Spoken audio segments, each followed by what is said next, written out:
ओम शांति। रक्षाबंधन की आप सभी को हार्दिक शुभकामनाएं। प्रतिवर्ष सावन मास की पूर्णमासी पर रक्षाबंधन का ये पवित्र त्योहार मनाया जाता है, जो कि हमारे आपसी स्नेह, सद्भाव, सहयोग का, प्रेम भाव का बहुत गहरा प्रतीक है। ये पवित्रता का त्योहार यादगार है इस बात का कि खुद भगवान ने आकर हमसे पवित्रता का वचन लिया। ये रक्षा का सूत्र खुद भगवान ने हम आत्माओं को बांधा है और परंपरा से ये पुण्य प्रदायक जो पर्व है वो आत्माओं में स्नेह, सद्भाव और पवित्रता का जो रंग है या कहीं खुशबू है वो फैला रहा है। तो आज के दिन भी हम सभी बाबा से तो रक्षा सूत्र हमने बंधवाया ही है, तो अनेक आत्माओं को राखी बांधेंगे भी और उन्हें बाबा की और उस सुप्रीम रक्षक की, उसकी रक्षा करने की विधि की है ना पूरी सीख देंगे, ज्ञान देंगे, शिक्षाएं देंगे। तो आज का दिन सभी के लिए बहुत मंगलमय हो। सभी बाबा का संदेश आत्माओं तक पहुँचाएं, पवित्रता के इस सूत्र को और पक्का करें।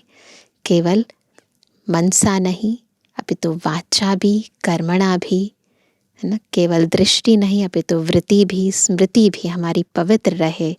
इस कवच को, इस सूत्र को हम और गहरा करेंगे आज के दिन। और आज की मुरली भी रक्षाबंधन पर है, तो बहुत ही ध्यान से सुनेंगे प्यारे बाबा के मधुर महावाक्य।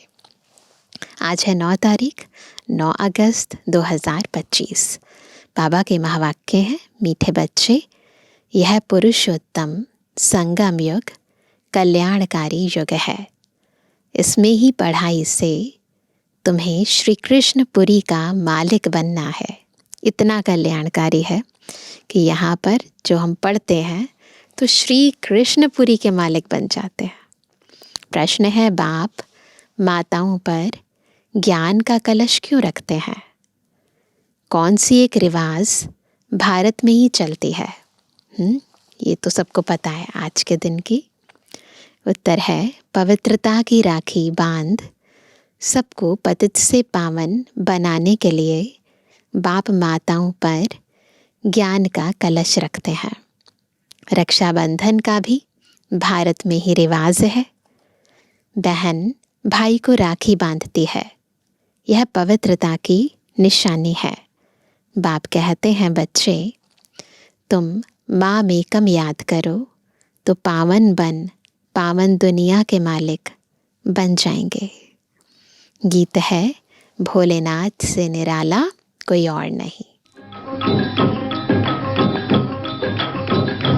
भोलेनाथ से निराला, गौरीनाथ से निराला कोई और नहीं। ओ भोलेनाथ से निराला, गौरीनाथ से निराला कोई और नहीं।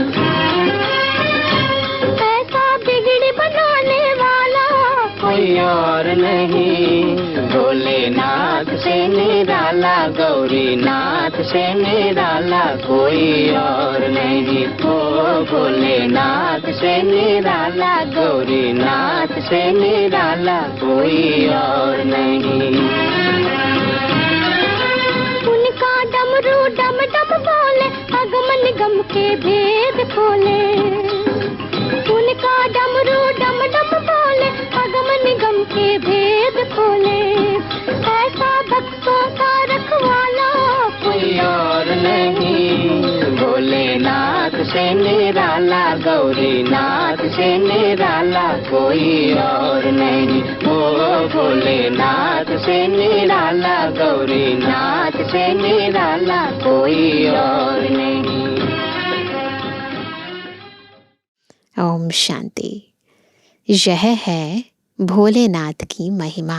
सुनी ना सभी ने गीत में, जिसके लिए कहते हैं देने वाला है, इतना भोला है, बस देता ही है। तुम बच्चे जानते हो श्री लक्ष्मी नारायण को यह राज्य भाग्य किसने दिया? ज़रूर भगवान ने दिया होगा, क्योंकि स्वर्ग की स्थापना तो वही करते हैं। स्वर्ग की बादशाही भोलेनाथ ने जैसे लक्ष्मी नारायण को दी, वैसे ही श्री कृष्ण को दी। राधे कृष्ण अथवा लक्ष्मी नारायण की बात तो एक ही है, वो बचपन के हैं, वो युवा के हैं, परंतु राजधानी है नहीं। उन्हों को सिवाय परमपिता परमात्मा के कोई राज्य दे नहीं सकते। उन्हों का जन्म स्वर्ग में ही कहेंगे। यह तुम बच्चे ही जानते हो, तुम बच्चे ही जन्माष्टमी पर समझाएंगे। अभी थोड़े दिनों में जन्माष्टमी भी आने वाली है। श्री कृष्ण की जन्माष्टमी है तो राधे की भी होनी चाहिए, क्योंकि दोनों स्वर्ग के वासी थे। राधे कृष्ण ही स्वयंवर के बाद लक्ष्मी नारायण बनते हैं। मुख्य बात कि उन्हों को यह राज्य किसने दिया, ये इम्पॉर्टेंट पॉइंट है। यह राजयोग कब और किसने सिखाया? स्वर्ग में तो नहीं सिखाया होगा, वहाँ तो पहुँच गए ना, तो पहले सीखा होगा ना उन्होंने। सतयुग में तो वह है ही उत्तम पुरुष, कलयुग के बाद होता है सतयुग। तो ये समझने की बात है कि कलयुग के बाद सतयुग होता है, तो ज़रूर उसके बीच में कुछ हुआ है ना, तो ज़रूर कलयुग अंत में राजयोग सीखे होंगे, जो फिर नए जन्म में राजाई प्राप्त की। पुरानी दुनिया से नई पावन दुनिया बनती है, ज़रूर पतित पावन ही आया होगा ना, जिसकी महिमा करते हैं कि वो पतित पावन है, वो पाप कटेश्वर है, वो मुक्तेश्वर है, तो वही आया होगा ना। अब संगम युग पर कौन सा धर्म होता है, यह किसको पता नहीं। पुरानी दुनिया और नई दुनिया का यह है पुरुषोत्तम संगम युग जो गाया हुआ है। यह लक्ष्मी नारायण है, नई दुनिया के मालिक।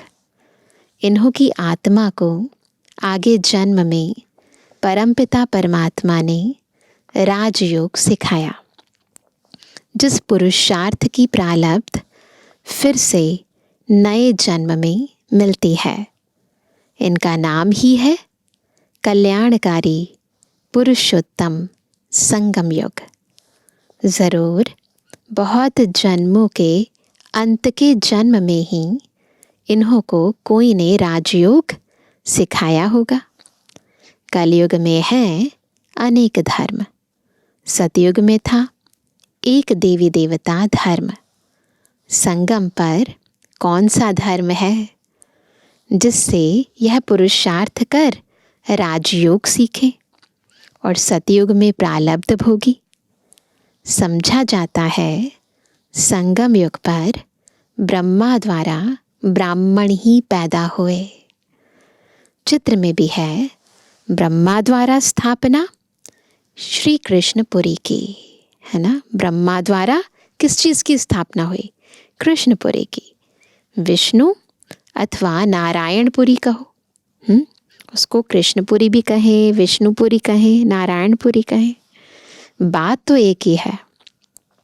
अभी तुम जानते हो हम कृष्णपुरी के मालिक बनते हैं इस पढ़ाई से और पावन बनने से। दोनों चीज़ें चाहिए, ज्ञान भी चाहिए और योग भी चाहिए, पढ़ाई भी चाहिए और पवित्रता भी चाहिए। शिव भगवान उवाच है ना, श्री कृष्ण की आत्मा ही बहुत जन्मों के अंत के जन्म में फिर यह बनती है। 84 जन्म लेते हैं ना, यह है 84वां जन्म। इनका ही फिर ब्रह्मा नाम रखते हैं, नहीं तो फिर ब्रह्मा कहाँ से आया, है ना। कोई बाकी दूसरी जगह से थोड़ी ना आएंगे, है ना। ब्रह्मा ज़रूर इस सृष्टि पर ही होंगे। और कौन सी आत्मा होगी जिसको भगवान सतयुग की स्थापना के निमित्त बनाए? वही जिसका पाठ है सतयुग आदि में, जो राज्य करते हैं सतयुग पर, तो पता होना चाहिए कि वो आत्मा कौन है। वही आत्मा है जो ब्रह्मा थी, वही आत्मा फिर अपने पहले जन्म में श्री कृष्ण थी। तो बाबा कहते हैं ईश्वर ने रचना रची तो ब्रह्मा विष्णु शंकर कहाँ से आए, कैसे रचा, क्या छू मंत्र किया जो पैदा हो गए? ऐसे तो नहीं हुआ ना, जैसे वो माइथोलॉजिकल सीरियल्स में दिखाते हैं कि छू मंत्र हुआ और हो गए। ऐसे तो नहीं हुआ ना। बाप ही उन्हों की हिस्ट्री बताते हैं, है ना, कि वो आत्मा क्या थी, कौन थी, क्या कर्म किए उसने। एडॉप्ट किया जाता है तो नाम बदलते हैं। दुनिया में भी कोई किसी को एडॉप्ट करता है तो नाम बदल देते हैं। ब्रह्मा नाम तो नहीं था ना। कहते हैं बहुत जन्मों के अंत में, है ना, तो ज़रूर पतित मनुष्य हुआ ना। जन्म पुनर्जन्म लेकर आत्मा पतित बन जाती है, तो पतित मनुष्य हुआ ना। ब्रह्मा कहाँ से आया किसको भी पता नहीं है। बहुत जन्मों के अंत का जन्म किसका हुआ? वो तो लक्ष्मी नारायण ने ही बहुत जन्म लिए हैं। नाम रूप देश काल बदलता जाता है। श्री कृष्ण के चित्र में 84 जन्मों की कहानी क्लियर लिखी हुई है। जन्माष्टमी पर श्री कृष्ण के चित्र भी बहुत बिकते होंगे, क्योंकि श्री कृष्ण के मंदिर में तो सब जाएंगे ना। राधे कृष्ण के मंदिर में ही जाते हैं, कृष्ण के साथ राधे ज़रूर होगी। राधे कृष्ण प्रिंस प्रिंसेस ही लक्ष्मी नारायण महाराजा महारानी बनते हैं। उन्होंने ही 84 जन्म लिए, फिर अंत के जन्म में ब्रह्मा सरस्वती बने। बहुत जन्मों के अंत में बाप ने प्रवेश किया, और इनको ही कहते हैं तुम अपने जन्मों को नहीं जानते हो। तुम पहले जन्म में लक्ष्मी नारायण थे, फिर यह जन्म लिया। उन्होंने अर्जुन का नाम कह दिया है। अर्जुन को राजयोग सिखाया, अर्जुन को अलग कर दिया है, परंतु उनका नाम अर्जुन है नहीं। ब्रह्मा का जीवन चरित्र चाहिए ना, ये समझना है। ब्रह्मा का जीवन चरित्र चाहिए ना, परंतु ब्रह्मा और ब्राह्मणों का वर्णन कहाँ भी है नहीं। यह बातें बाप ही बैठ समझाते हैं। ये सारी गुप्त बातें हैं। गुप्त ही आत्मा को बाबा एडॉप्ट करते हैं, इसीलिए इसका वर्णन शास्त्रों में नहीं है। सब बच्चे सुनेंगे, फिर बच्चे औरों को समझाएंगे। कथा सुनकर फिर औरों को बैठ सुनाते हैं। तुम भी सुनते हो, फिर सुनाते हो। दुनिया में भी ऐसे करते ना, कहीं से कथा सुन कर आए फिर शेयर करते हैं। यह है पुरुषोत्तम संगम युग, लीप युग, एक्स्ट्रा युग। पुरुषोत्तम मास पड़ता है तो 13 मास हो जाते हैं। जो पुरुषोत्तम मास ऐड हो जाता है ना, इस संगम युग के त्योहार ही हर वर्ष मनाते हैं। इस पुरुषोत्तम संगम युग का किसको पता नहीं है। इस संगम युग पर ही बाप आकर पवित्र बनाने की प्रतिज्ञा कराते हैं। पतित दुनिया से पावन दुनिया की स्थापना करते हैं। रक्षाबंधन का भी भारत में ही रिवाज है। बहन भाई को राखी बांधती है, परंतु वह कुमारी भी फिर अपवित्र बन जाती है तो पवित्रता का त्योहार ना, तो लेकिन शादी के बाद भी राखी बांधती है। अभी बाप ने तुम माताओं पर ज्ञान का कलश रखा है, तो बाबा कुमारी और अधर कुमारी ना, दोनों की महिमा बढ़ाते हैं। जो ब्रह्मा कुमार ब्रह्मा कुमारियां बैठ पवित्रता की प्रतिज्ञा कराने राखी बांधती हैं।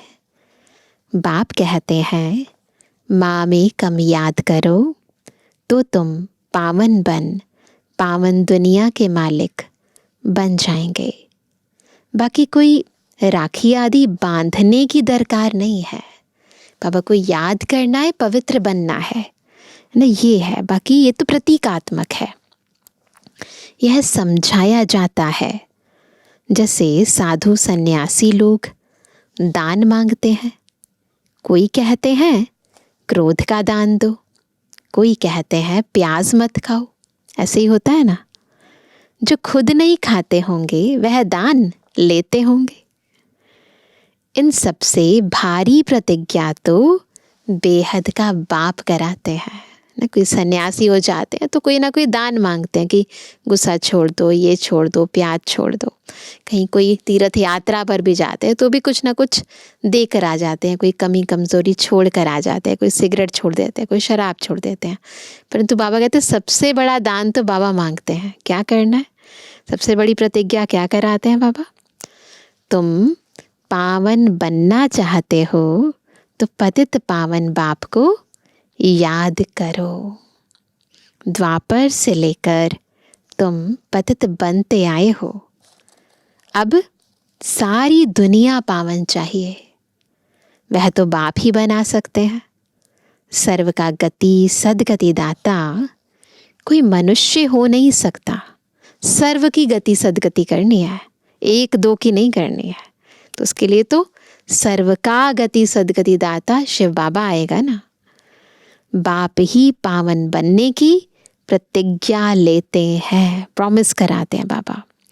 भारत पावन स्वर्ग था ना, पतित पावन वह परमपिता परमात्मा ही है। श्री कृष्ण को पतित पावन नहीं कहेंगे। उनका तो जन्म होता है, उनके तो माँ बाप भी दिखाते हैं। एक शिव का ही अलौकिक जन्म है। वह खुद ही अपना परिचय देते हैं कि मैं साधारण तन में प्रवेश करता हूँ। शरीर का आधार ज़रूर लेना पड़े। मैं ज्ञान का सागर पतित पावन राजयोग सिखलाने वाला हूँ। बाप ही स्वर्ग का रचयिता है और नर्क का विनाश कराते हैं। जब स्वर्ग है तो नर्क नहीं। अभी पूरा रौरव नर्क है। जब बिल्कुल तमोप्रधान नर्क बनता है तभी बाप आकर सतोप्रधान स्वर्ग बनाते हैं। 100% पतित से 100% पावन बनाते हैं। पहला जन्म ज़रूर सतोप्रधान ही मिलेगा। बच्चों को विचार सागर मंथन कर भाषण करना है, समझाना फिर हर एक का अलग अलग होगा। बाप भी आज एक बात कल फिर दूसरी बात समझाएंगे। एक जैसी समझानी तो हो ना सके। जैसे किसी की परिस्थिति होती है, कि सर्कमस्टांस होते हैं, उस अनुसार बाबा समझ देते हैं ना। समझो, टेप से कोई एक्यूरेट सुने भी, परंतु फिर एक्यूरेट सुना नहीं सकेंगे। फ़र्क ज़रूर पड़ता है ना। जो हमने सुना, कितना धारण किया, उस अनुरूप फिर सुनाते हैं ना। बाप जो सुनाते हैं, तुम जानते हो, ड्रामा में सारी नोंद है। अक्षर बाय अक्षर जो कल्प पहले सुनाया था वह फिर आज सुनाते हैं। तो ये जो टेप है ना, ये एज इट इज़ रिपीट होती है। जो बाबा ने कल्प पहले हम बच्चों को आज के दिन सुनाया था वही सुनाएंगे। यह रिकॉर्ड भरा हुआ है। भगवान खुद कहते हैं, मैंने जो 5000 वर्ष पहले हूबहू अक्षर बाय अक्षर सुनाया है वही सुनाता हूँ। यह शूट किया हुआ ड्रामा है। इसमें फ़र्क ज़रा भी नहीं पड़ सकता। इतनी छोटी आत्मा में रिकॉर्ड भरा हुआ है। अब श्री कृष्ण जन्माष्टमी कब हुई थी, यह भी बच्चे समझते हैं। आज से 5000 वर्ष से कुछ दिन कम कहेंगे, क्योंकि अभी पढ़ रहे हैं। नई दुनिया की स्थापना हो रही है। बच्चों के दिल में कितनी खुशी है। तुम जानते हो, श्री कृष्ण की आत्मा ने 84 का चक्र लगाया है। अब फिर श्री कृष्ण के नाम रूप में आ रही है। चित्र में दिखाया है, पुरानी दुनिया को लात मार रहे हैं, नई दुनिया हाथ में है। देखा है ना, छोटा सा श्री कृष्ण है ना, पुरानी दुनिया को लात मार रहे हैं और उनके हाथ में नई सृष्टि का गोला है। अभी पढ़ रहे हैं, इसलिए कहा जाता है श्री कृष्ण आ रहे हैं, है ना। देखा ना, उस चित्र के ऊपर लिखा हुआ है श्री कृष्ण आ रहे हैं। ज़रूर बाप बहुत जन्मों के अंत में ही पढ़ाएंगे। यह पढ़ाई पूरी होगी तो श्री कृष्ण जन्म लेंगे। बाकी थोड़ा टाइम है पढ़ाई का।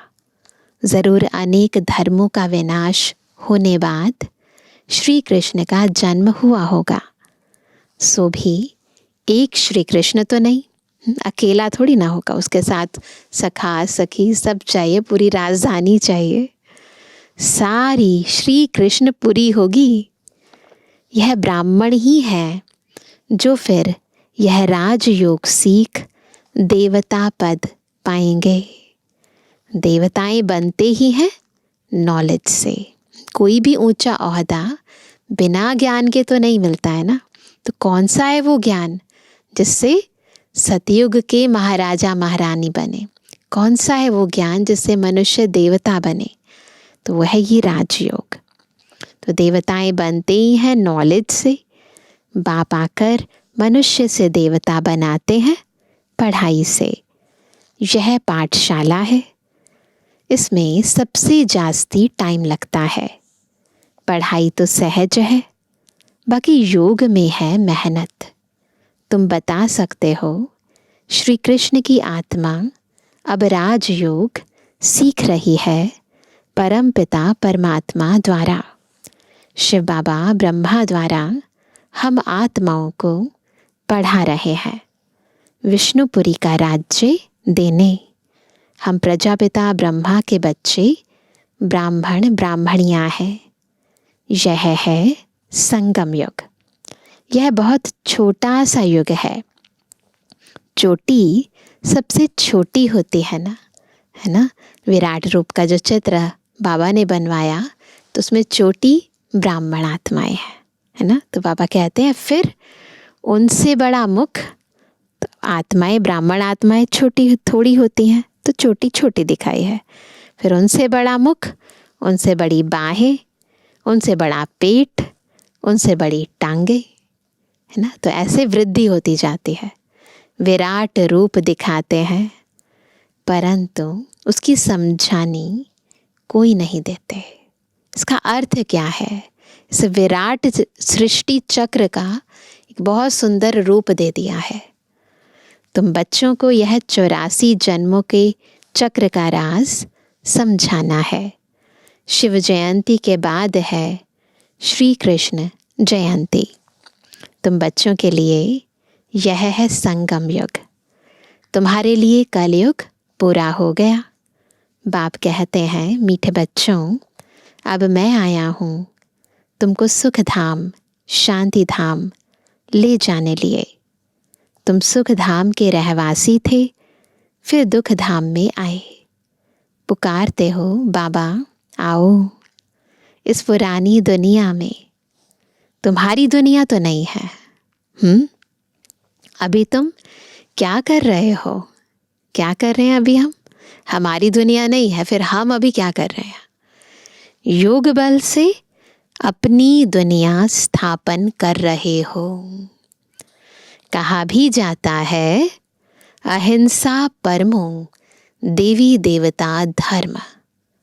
तुमको अहिंसक बनना है। राजधानी स्थापन कर रहे हैं, नई दुनिया स्थापन कर रहे हैं, लेकिन अहिंसा से। न काम कटारी चलानी है, न लड़ना झगड़ना है। बाप कहते हैं मैं हर 5000 वर्ष बाद आता हूँ, लाखों वर्ष की बात ही नहीं। बाप कहते हैं यज्ञ तप दान पुण्य आदि करते तुम नीचे गिरते आए हो, ज्ञान से ही सद्गति होती है। मनुष्य तो कुंभकर्ण की नींद में सोए हुए हैं, जो जगते ही नहीं। इसलिए बाप कहते हैं मैं कल्प कल्प आता हूँ, मेरा भी ड्रामा में पार्ट है। पार्ट बगैर मैं भी कुछ नहीं कर सकता हूँ, मैं भी ड्रामा के बंधन में हूँ। पूरे टाइम पर आता हूँ, ड्रामा के प्लान अनुसार मैं तुम बच्चों को वापस ले जाता हूँ। अब कहता हूँ मन मना भव, परंतु इनका भी अर्थ कोई नहीं जानते हैं। कहते तो हैं क्योंकि दुनियावी गीता में भी लिखा है मन मना भव मध्याजी भव, पर यथार्थ अर्थ बाबा खुद आकर हमें बताते हैं। बाप कहते हैं देह के सर्व संबंध छोड़ मामेकम याद करो तो तुम पावन बन जाएंगे। ये विधि है पावन बनने की। ना देह सहित देह के सब संबंधों को छोड़ना है, अपने को आत्मा निश्चय करके बाबा को याद करना है तो पावन बनेंगे। बच्चे मेहनत करते रहते हैं बाप को याद करने की। यह है ईश्वरीय विश्वविद्यालय। सारे विश्व को सद्गति देने वाला दूसरा कोई ईश्वरीय विश्वविद्यालय हो ना सके। न सारे विश्व की सद्गति होती है इससे। ईश्वर बाप खुद आकर सारे विश्व को चेंज कर देते हैं, हेल से हेवन बनाते हैं, जिस पर फिर तुम राज्य करते हो। शिव को बबुलनाथ भी कहते हैं, बहुत सारे नाम है, एक नाम बबुलनाथ भी है, क्योंकि वह आकर तुमको काम कटारी से छुड़ाए पावन बनाते हैं, कांटे से फूल बनाते हैं। काम कटारी चलाते हैं तो दुख देते हैं, फिर बाबा फूल बना देते हैं, फिर सबको सुख देने लग जाते हैं। भक्ति मार्ग में तो बहुत शो है, यहाँ तो शांत में याद करना है। वह अनेक प्रकार के हठ योग आदि करते हैं, उनका तो निवृत्ति मार्ग ही अलग है। वह ब्रह्म को मानते हैं, ब्रह्म योगी तत्व योगी है। वह तो हो गया आत्माओं के रहने का स्थान, जिसको ब्रह्मांड कहा जाता है। वह फिर ब्रह्म को भगवान समझ लेते हैं, उसमें लीन हो जाएंगे। गोया आत्मा को मॉर्टल बना देते हैं। लीन हो गए यानी अस्तित्व खत्म हो गया है ना। तो बाबा कहते नहीं, आत्मा तो अजर अमर अविनाशी है, कभी खत्म नहीं होती है, कभी मरती नहीं है। तो वो लीन हो गए मतलब मॉर्टल बन गए। बाप कहते हैं मैं ही आकर सर्व की सद्गति करता हूँ। शिव बाबा ही सर्व की सद्गति करते तो वह है हीरे जैसा। फिर तुमको गोल्डन एज में ले जाते हैं। तुम्हारा भी यह हीरे जैसा जन्म है, फिर गोल्डन एज में आते हो। ये संगम युगी जन्म है हीरे तुल्य। फिर सतयुग में जाते हैं, वो तो गोल्डन एज है। यह नॉलेज तुमको बाप ही आकर पढ़ाते हैं, जिससे तुम देवता बनते हो। फिर यह नॉलेज प्राय लोप हो जाती है। इन लक्ष्मी नारायण में भी रचता और रचना की नॉलेज नहीं है। अच्छा मीठे मीठे के जवानी बच्चों पिटवानी बाप दादा का दिल जान सको प्रेम से नंबरवार प्रसाद अंसार याद कर। रूहानी बच्चों की रूहानी बाप दादा को गुड मॉर्निंग, नमस्ते नमस्ते नमस्ते। धारणा के लिए मुख्य सार। पहला, इस पुरानी दुनिया में रहते डबल अहिंसक बन योग बल से अपनी नई दुनिया स्थापन करनी है। कैसे? दो चीज़ें, डबल अहिंसक बनना है, ना काम कटारी और ना लड़ाई झगड़ा स्थूल, और दूसरा योग बल से, इन दोनों चीज़ों से नई दुनिया स्थापन करनी है। अपना जीवन हीरे जैसा बनाना है। दूसरा, बाप जो सुनाते हैं उस पर विचार सागर मंथन कर दूसरों को सुनाना है। सदा नशा रहे कि यह पढ़ाई पूरी होगी तो हम कृष्णपुरी में जाएंगे। वरदान है, अपवित्रता के नाम निशान को भी समाप्त कर हिज होलीनेस का टाइटल प्राप्त करने वाले होली हंस भव। कैसे बनेंगे होली हंस? जब अपवित्रता के नाम निशान को भी समाप्त कर देंगे, ना नाम रहे ना निशान रहे, तो फिर कौन सा टाइटल मिलेगा? His holiness. जैसे हंस कभी भी कंकड़ नहीं चुकते, रत्न धारण करते हैं, ऐसे होली हंस किसी के अवगुण अर्थात कंकड़ को धारण नहीं करते। वे व्यर्थ और समर्थ को अलग कर व्यर्थ को छोड़ देते हैं, समर्थ को अपना लेते हैं। ऐसे होली हंस ही पवित्र शुद्ध आत्माएं हैं। उनका आहार व्यवहार सब शुद्ध होता है। आहार व्यवहार सब शुद्ध होता है। जब अशुद्धि अर्थात अपवित्रता का नाम निशान भी समाप्त हो जाए, तब भविष्य में हिज होलीनेस का टाइटल प्राप्त हो। इसलिए कभी गलती से भी किसी के अवगुण धारण नहीं करना, गलती से भी।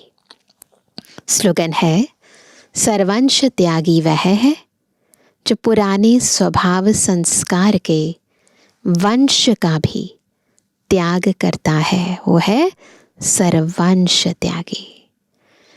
आज का व्यक्त इशारा, सहज योगी बनना है तो परमात्म प्यार के अनुभवी बनो। कोई भी कार्य करते बाप की याद में लवलीन रहो। कोई भी कार्य करते बस बाबा को याद करो और उसके लव में लीन हो जाओ। किसी भी बात के विस्तार में ना जाकर विस्तार को बिंदी लगाए, बिंदी में समा दो।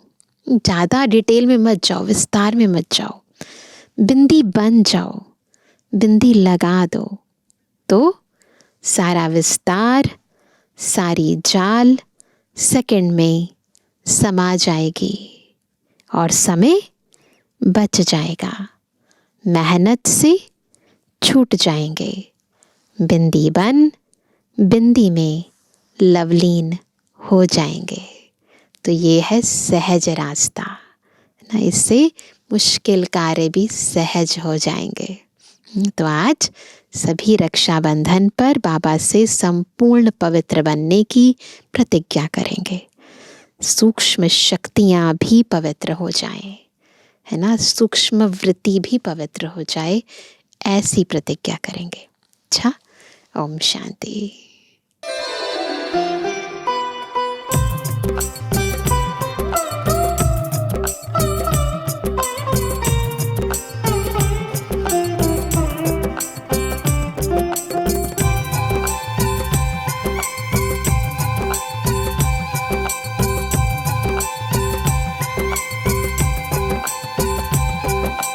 परमपिता शिव देते सच्ची राखी की पहचान, पवित्रता की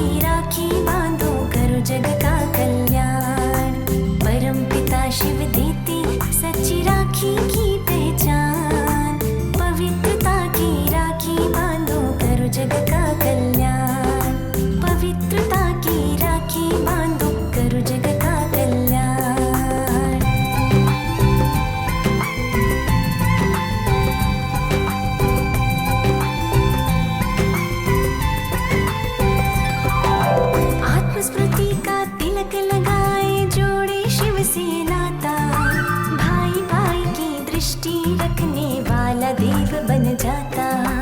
नेह के बंधन में बांधो खुद को तुम शिव से यार, भाई बन की रक्षा करे दे जीवन भर का साथ। परम पिता शिव देते सच्ची राखी की पहचान, पवित्रता की राखी बांधो करो जग का कल्याण।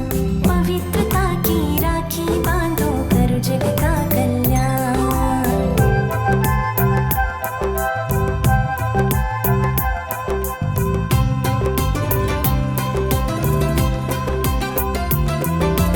मीठी मीठी टोली खाओ मुख से मीठा बोलो, वरदानी हो वचन तुम्हारे मीठे रिश्ते जोड़ो।